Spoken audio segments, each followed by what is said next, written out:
Girl suffers. Bullying at school for being muscular. Have you ever felt like a stranger, even when you've done nothing wrong? What if everything you are, your body, your strength, your very essence, was used against you? Lara took a deep breath before stepping through the gate. New school, new classmates, new city. She carried a heavy backpack on her shoulders and an even heavier past in her heart. She wasn't an ordinary girl, and she knew it. Her defined arms, broad shoulders, strong legs, years of martial arts training with her father had shaped her. He had been her greatest supporter before the accident. The school was loud, crowded, and full of curious eyes. She hadn't even made it past the courtyard before the whispers began. A group of girls looked her up and down with open disgust. One of them, blonde and with a poisonous smile, said loudly enough for everyone to hear, "Wait, is the new security guard going to class with us?" Laughter exploded. Lara clenched her fists but kept walking, pretending she hadn't heard. It wasn't the first time. It wouldn't be the last. In the classroom, the teacher introduced her as Lara Montenegro, just moved here from the countryside. No applause, no welcoming smiles. She took a seat in the last row, hoping to disappear. But for someone like her, invisibility was a luxury she didn't have. At lunch, she sat alone. A group of boys walked past, and one of them, clearly the ringleader, muttered just loud enough, "Yo, careful with the She-Hulk. She might snap and level the whole school." Another boy raised his hands mockingly. "Don't hit me, okay, champ?"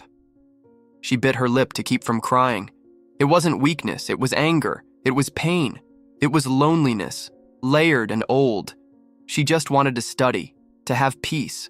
But those eyes, those laughs, what no one knew was that Lara carried a strength far greater than her muscles revealed, and she was about to do something that would change everything.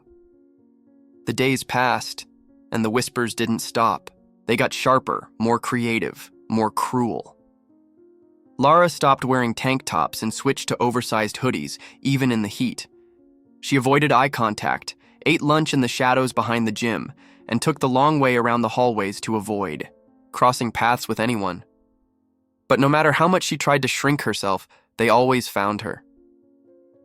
One afternoon, she passed by a group of girls in the bathroom. They paused, watching her with the same icy stares. One of them smirked and said loud enough for Lara to hear, "I mean, who chooses to look like that? She must be doing steroids or something." Another one laughed. "Her arms are bigger than my boyfriend's. It's disgusting." Lara froze for a moment in front of the mirror.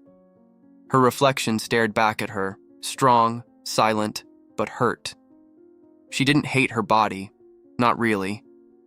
But it was exhausting being punished for something that had once made her proud. Her strength had once been her father's pride. Now it was her shame.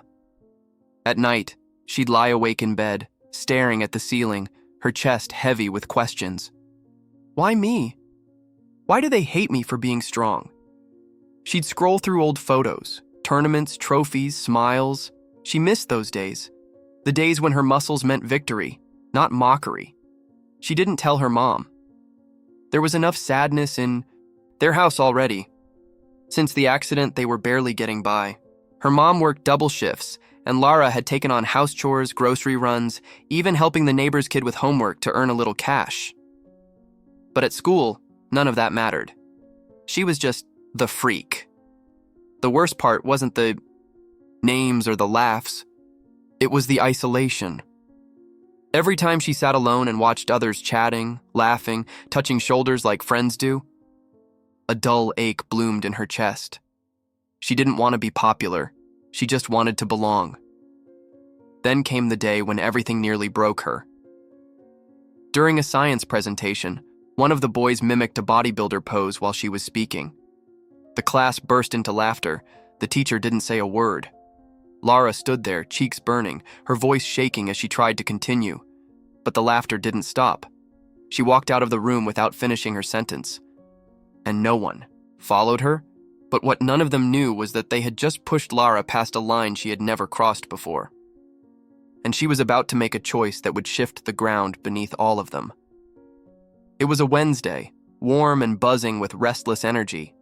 Gym class always made Lara anxious, not because of the exercise, she could run circles around most of them, but because it was the one place where she couldn't hide. No hoodie, no shadows, just shorts, a t-shirt, and all eyes on her body. That day, Coach Reyes announced a strength challenge. We're testing upper body today. Pull-ups, push-ups, and a rope climb. Pairs. Let's see what you're made of. Lara didn't volunteer. She never did. But as names were called and teams formed, her name came last. Lara and Dylan. She turned to see him smirking. Dylan, the tall, cocky heartthrob who'd made her life miserable since day one. He walked over, clapping loudly, drawing everyone's attention. "Guess I'm about to get beat up by the Hulk," he said, fake laughing as the others chuckled. Lara stayed quiet, eyes fixed on the floor. The first event was push-ups. Dylan went first, dropping to the ground with exaggerated flair. He counted out loud, flexing for the girls nearby. 1, 2, 10, 15. Phew! He stood and bowed, the class clapping ironically. Then it was Lara's turn. She dropped, silently took a breath and began. 1, 2, 5, 10, 20, 30. Perfect form, no sweat. At 35, she stopped, stood, and returned to her corner without a word. The room fell quiet for a moment. Dylan scoffed. Yeah, she's a beast, we get it. Next came pull-ups. Dylan struggled to complete 8. Lara did 15, slow and controlled, her muscles moving like poetry. Some students stopped talking. A few even looked impressed, but Dylan couldn't let that stand. Coach pointed to the rope. Last event. Let's see what you've got. Dylan went first, barely making it halfway before sliding down with a grunt. Then Lara stepped up. She looked at the rope, her palms open, breathing steady, and then, like a shot, she launched upward, hand over hand, smooth, effortless. She reached the top in seconds, touched the beam, and slid down with grace. But as her feet hit the ground, Dylan stepped forward and shouted, "Too bad all those muscles won't get you a date." Laughter erupted. Some clapped. One girl mimicked her climb in slow motion, mocking her form. "So graceful, like a gorilla in ballet." Lara didn't respond, not out loud, but something snapped inside her. Quiet, final. She met Dylan's eyes, not with anger, but with something colder. Resolve. That night, alone in her room, she pulled out her old gear, gloves, wraps, pads. She hadn't trained properly in months, but now, she had a reason to come back. Not to impress, not to prove anything, but to rise. What no one knew was that Lara had a gift, and very soon the world was going to see it, in the most unexpected way. For the next few weeks, Lara became a ghost. She still went to school, still sat alone, still endured the occasional whispers, but something had shifted. Her shoulders sat straighter. Her eyes held a calm that unsettled even her tormentors. They didn't know that every afternoon, after helping her mom at home, Lara disappeared into an old abandoned gym 2 blocks from her house, a place where dust clung to the punching bags like memories and the floor creaked under every step. It was the same gym where her father once trained, back when he dreamed of opening his own dojo. After the accident, it had closed down, but Lara still had the A key. She trained in silence. No music, no distractions. Just the rhythm of gloves against leather, her breath, her body reclaiming its power. Push-ups, kicks, footwork drills, shadow boxing. The girl who once tried to disappear was coming back piece by piece, but it wasn't just about muscle anymore. It was about focus, purpose, healing. Then, one Saturday morning, a flyer caught her attention. Neighborhood MMA Charity Showcase. All ages welcome. Amateur fighters from the area were invited to spar for a good cause. The entry was anonymous, and gear would be provided. Lara stared at it for a long time. She didn't need fame. She didn't want attention. But maybe, Just maybe. This was her chance to remember who she was before the world tried to make her ashamed of it. The night of the event, the gym was packed. Locals filled the seats, cheering for every punch, every victory. Lara signed in under the name LM. No full name, no fanfare. Just initials and silence. Her first opponent underestimated her.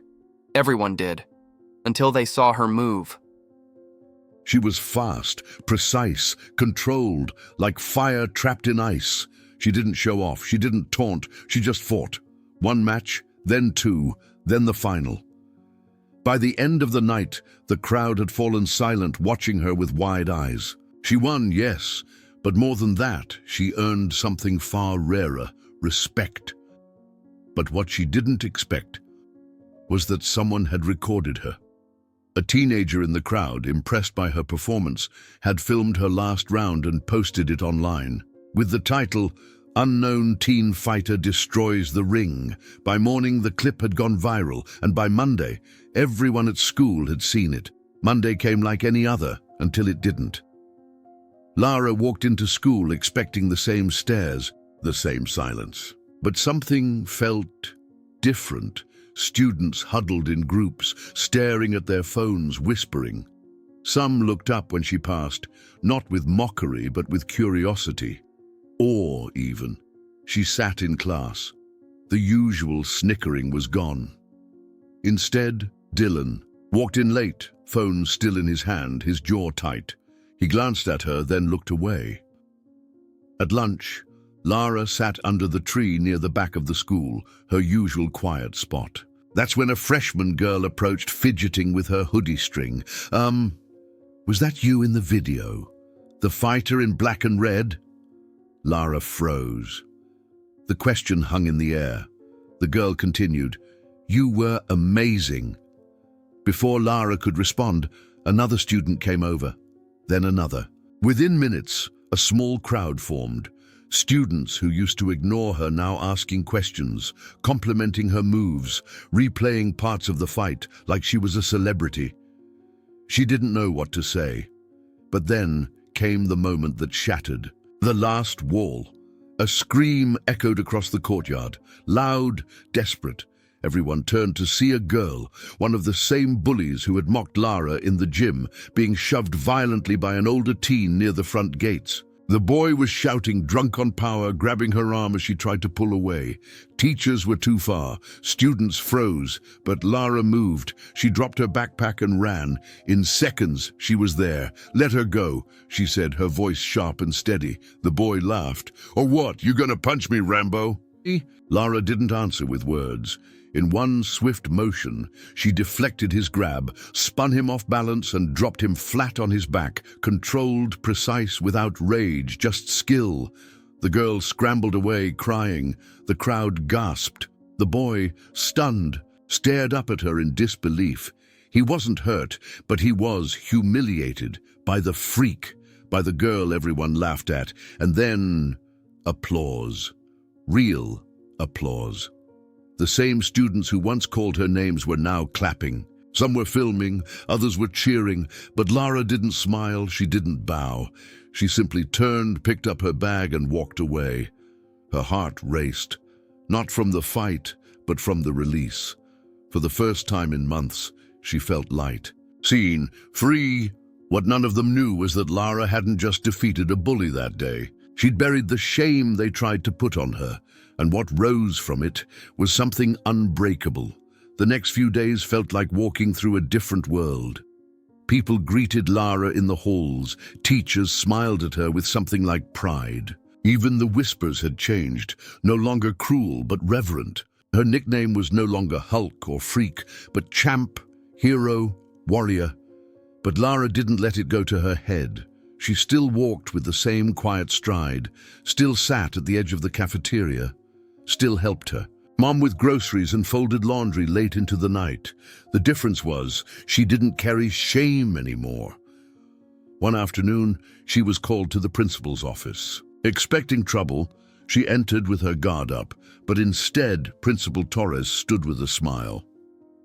"You've become something of an inspiration around here, Lara," he said.